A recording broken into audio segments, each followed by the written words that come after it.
Pengertian hak asasi manusia.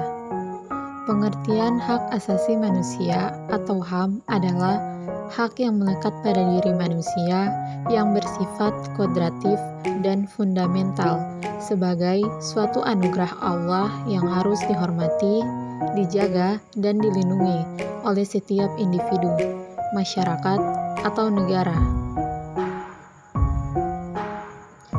Sedangkan dalam Undang-Undang tentang Hak Asasi Manusia atau HAM dijelaskan bahwa pengertian hak asasi manusia adalah seperangkat hak yang melekat pada hakikat dan keberadaan manusia sebagai makhluk Tuhan yang Maha Esa dan merupakan anugerahnya yang wajib dihormati, dijunjung tinggi, dan dilindungi oleh negara, hukum, pemerintah, dan setiap orang demi kehormatan serta perlindungan harkat dan martabat manusia dalam pasal 1 angka 1 Undang-Undang Nomor 39 Tahun 1999 tentang HAM atau Hak Asasi Manusia. Hakikat HAM atau hak asasi manusia merupakan upaya menjaga keselamatan eksistensi manusia secara utuh melalui aksi keseimbangan, yaitu keseimbangan antara kepentingan perseorangan dan kepentingan umum. Begitu juga upaya menghormati, melindungi, dan menjunjung tinggi HAM atau hak asasi manusia menjadi kewajiban dan tanggung jawab bersama antara individu, pemerintah, atau aparatur pemerintah, baik sipil maupun militer, dan negara. Adapun beberapa ciri pokok hakikat HAM atau hak asasi manusia adalah sebagai berikut. 1. HAM tidak perlu diberikan, dibeli, ataupun diwarisi. 2. HAM berlaku untuk semua orang tanpa memandang kelamin, ras, agama, etnis, pandangan politik, atau asal-usul sosial dan bangsa. 3. HAM tidak bisa dilanggar. Perkembangan HAM atau hak asasi manusia di Indonesia.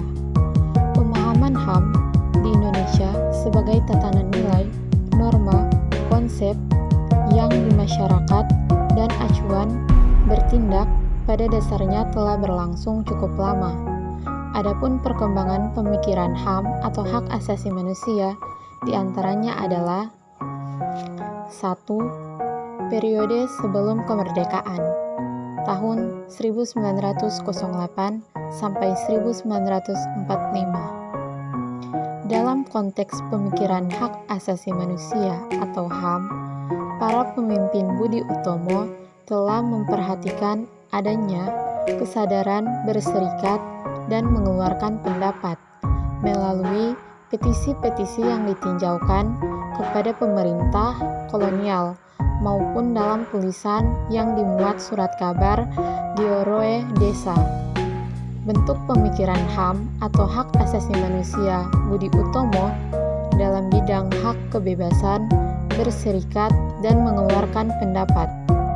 2. Periode setelah kemerdekaan pada tahun 1908 sampai 1945. Periode 1945 sampai 1950. Pemikiran HAM pada periode awal kemerdekaan masih menekankan pada hak untuk merdeka, hak kebebasan untuk berserikat melalui organisasi politik yang didirikan, serta hak kebebasan untuk menyampaikan pendapat, terutama di parlemen. Hal terpenting dalam HAM atau hak asasi manusia adalah adanya perubahan mendasar dan signifikan terhadap pemerintahan dan sistem pemerintahan dari sistem presidensil menjadi sistem parlemen. Periode 1950 sampai 1959. Dalam rangka penjalanan negara Indonesia dikenal dengan sebutan periode demokrasi parlementer. Pemikiran hak asasi manusia atau HAM pada periode ini mendapatkan momentum yang sangat membanggakan karena suasana kebebasan yang menjadi sangat demokrasi atau demokrasi parlementer mendapatkan tempat di kalangan elit politik. Periode 1959 sampai 1966. Pada periode ini, sistem pemerintahan yang berlaku adalah sistem demokrasi terpimpin sebagai reaksi penolakan Soekarno terhadap sistem demokrasi parlementer. Pada sistem ini, kekuasaan terpusat dan berada di tangan presiden. Periode 1970 sampai 1980. Pemikiran elit penguasa pada masa ini sangat diwarnai oleh sikap penolakannya terhadap hak asasi manusia atau HAM sebagai produk barat dan individualistik, serta bertentangan dengan paham kekeluargaan yang dianut bangsa Indonesia. Pemerintah pada periode ini bersifat defensif dan represif yang dicerminkan dari produk hukum yang umumnya restriktif terhadap HAM. Periode 1966 sampai 1998. Pada masa awal periode ini telah diadakan berbagai seminar tentang hak asasi manusia atau HAM. Salah satu seminar tentang HAM dilaksanakan pada tahun 1967 yang merekomendasikan gagasan tentang perlunya pembentukan Pengadilan Hak Asasi Manusia atau HAM, pembentukan Komisi dan Pengadilan Hak Asasi Manusia atau HAM untuk wilayah Asia. Periode 1998 sampai dengan sekarang. Strategi penegakan hak asasi manusia atau HAM pada periode ini dilakukan melalui 2 tahap status penentuan dan tahap penataan aturan secara konsisten. Pada tahap penentuan telah ditetapkan beberapa penentuan perundang-undangan tentang hak asasi manusia atau HAM seperti Amandemen Konstitusi Negara atau Undang-Undang Dasar 1945, ketetapan MPR atau TAP MPR, Undang-Undang atau UU, peraturan pemerintah dan ketentuan perundang-undangan lainnya. Bentuk-bentuk hak asasi manusia. Dalam bahasan kali ini akan disampaikan tentang bentuk-bentuk HAM atau hak asasi manusia, yaitu 1. Hak sipil dan hak politik. 1. Hak untuk hidup, kebebasan, dan keamanan pribadi. 2. Hak bergerak. 3. Hak atas satu kebangsaan. 4. Hak untuk berhimpun dan berserikat. 5. Hak untuk mempunyai hak milik, dan sebagainya. 2. Hak ekonomi dan hak sosial budaya. 1. Hak untuk bekerja. 2. Hak atas jaminan sosial. 3. Hak atas pendidikan. 4. Hak atas istirahat dan waktu senggang. 5. Hak atas upah yang sama untuk pekerjaan yang sama, dan sebagainya. Sementara itu, dalam Undang-Undang Dasar 1945, Amandemen 1-4, Undang-Undang Dasar 1945 memuat hak asasi manusia yang terdiri dari hak 1. Hak kebebasan untuk mengeluarkan pendapat. 2. Hak kedudukan yang sama di dalam hukum. 3. Hak kebebasan berkumpul. 4. Hak kebebasan beragama. 5. hak penghidupan yang layak. 6. Hak kebebasan berserikat. 7. Hak memperoleh pengajaran atau pendidikan. Selanjutnya, operasional beberapa bentuk HAM yang terdapat dalam Undang-Undang Nomor 39 Tahun 1999 tentang Hak Asasi Manusia atau HAM sebagai berikut. 1. Hak untuk hidup. 2. Hak berkeluarga dan melanjutkan keturunan. 3. Hak mengembangkan diri. 4. Hak memperoleh keadilan. 5. Hak atas kebebasan pribadi. 6. Hak atas rasa aman. 7. Hak atas kesejahteraan. 8. Hak turut serta dalam pemerintahan. 9. Hak wanita. Dan 10. Hak anak. Nilai-nilai hak asasi manusia antara nilai universal dan partikular. Berkaitan dengan nilai-nilai hak asasi manusia atau HAM, paling tidak ada 3 teori yang dapat dijadikan kerangka analisis, yaitu teori realitas.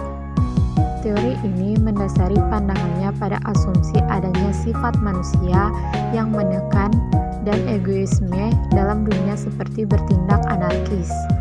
Teori relativisme kultural berpandangan bahwa nilai-nilai moral dan budaya bersifat partikular.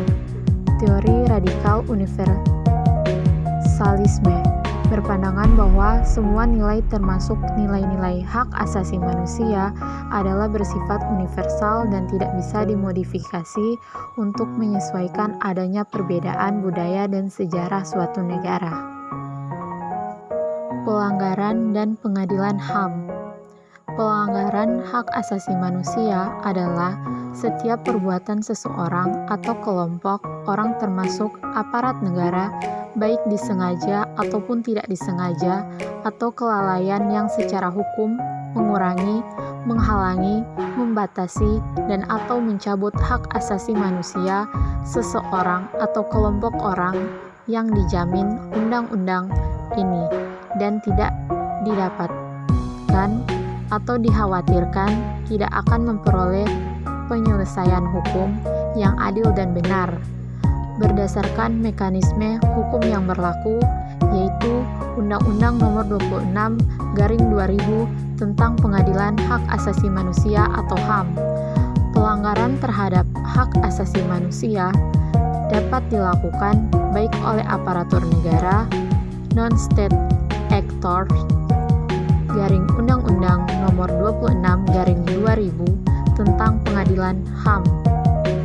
Karena itu, penindakan terhadap pelanggaran hak asasi manusia tidak boleh hanya ditujukan terhadap aparatur negara, tetapi juga pelanggaran yang dilakukan oleh aparatur negara. Pelanggaran hak asasi manusia. Pelanggaran hak asasi manusia adalah setiap perbuatan yang secara melawan hukum mengurangi, menghalangi, membatasi, dan atau mencabut hak asasi manusia dalam Undang-Undang RI Nomor 39 Tahun 1999. Kapan dinyatakan adanya pelanggaran HAM? Hampir dapat dipastikan dalam kehidupan sehari-hari dapat ditemukan pelanggaran hak asasi manusia, baik di Indonesia maupun di belahan dunia lain. Pelanggaran itu baik dilakukan oleh negara atau pemerintah maupun oleh masyarakat.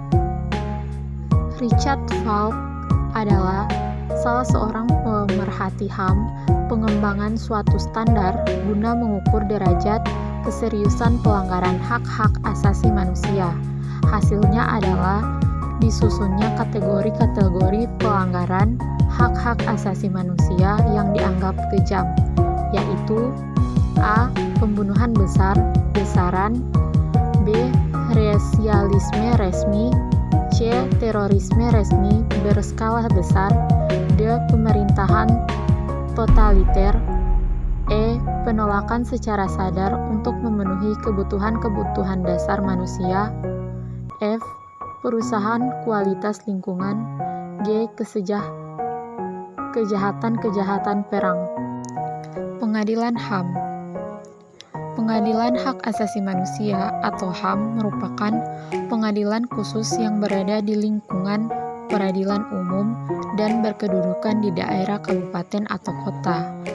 Pengadilan Hak Asasi Manusia atau HAM merupakan pengadilan khusus terhadap pelanggaran hak asasi manusia berat yang meliputi kejahatan genosida dan kejahatan terhadap kemanusiaan. Undang-Undang Republik Indonesia Nomor 26 Tahun 2000 tentang Pengadilan HAM. Kejahatan genosida adalah setiap perbuatan yang dilakukan dengan maksud untuk menghancurkan atau memusnahkan seluruh atau sebagian kelompok bangsa, ras, kelompok, etnis, dan agama.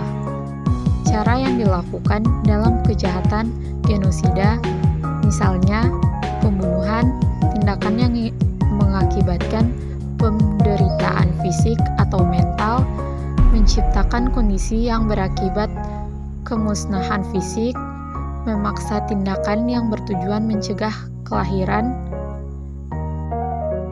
memindahkan secara paksa anak-anak dari kelompok tertentu ke kelompok lain. Sedangkan yang dimaksud kejahatan terhadap kemanusiaan adalah salah satu perbuatan yang dilakukan sebagai bagian dari serangan yang meluas atau sistematik yang diketahuinya bahwa serangan tersebut ditujukan secara langsung terhadap penduduk sipil.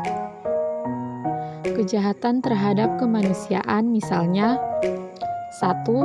Pembunuhan, pemusnahan, perbudakan, dan penyiksaan. 2. Pengusiran atau pemindahan penduduk secara paksa. 3. Perampasan kemerdekaan atau perampasan kemerdekaan fisik lain secara sewenang-wenang yang melanggar ketentuan pokok hukum internasional. 4. Perkosaan, perbudakan seksual, pelacuran secara paksa, pemaksaan kehamilan, pemandulan, atau sterilisasi secara paksa, atau bentuk-bentuk kekerasan seksual lain yang setara. 5. Penganiayaan terhadap suatu kelompok tertentu atau perkumpulan yang didasari persamaan paham politik, ras, kebangsaan, etnis, budaya, agama, jenis kelamin, atau alasan lain yang diakui secara universal sebagai hal yang dilarang menurut hukum internasional. 6. Penghilangan orang secara paksa, penangkapan, penahanan, atau penculikan disertai penolakan pengakuan melakukan tindakan tersebut dan pemberian informasi tentang nasib dan keberadaan korban dengan maksud melepaskan dari perlindungan hukum dan waktu yang panjang.